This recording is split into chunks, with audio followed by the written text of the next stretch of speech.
Now, Will, are we playing by the same set of rules, or are there a different set of rules for trademark and copyright? Yeah, so copyright, there's no level of scrutiny, right? You know, what's that book, 50 Shades of Grey? Like, that may not be great literature, but it's easy to get a copyright on it. No one's going to look at it and say, this isn't good enough.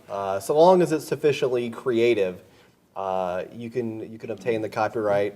Of course, you can't be copying someone else's existing work, and to the extent that it is duplicative, then you risk an infringement suit. But the bar is lower. If you submit something and it's reasonably creative, you're likely to get the copyright protection.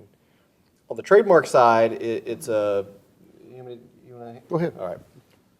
It's similar. The thing you have to worry about on the trademark side is whether somebody else is already using that brand, and if your trademark application covers a mark that's too similar to an existing application, it'll get refused. Another thing you need to think about on the trademark side is whether it is sufficiently strong enough to be a trademark. And so trademarks have a spectrum of strength.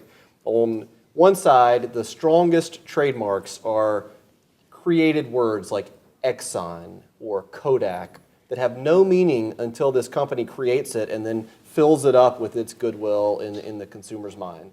So like a completely fanciful mark.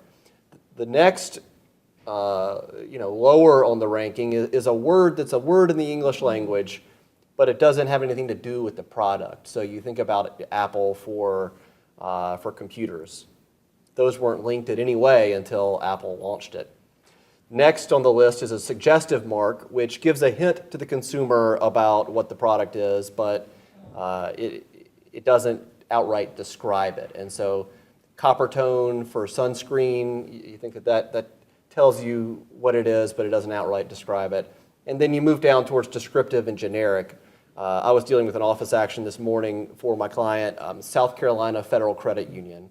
And they are a federal credit union in South Carolina. And so we're having some issues getting that registered because it's just such a weak mark. So to all of you who are thinking up new brands, if you want to have an easier time registering it and a much easier time enforcing it, you want to have more strength to the mark.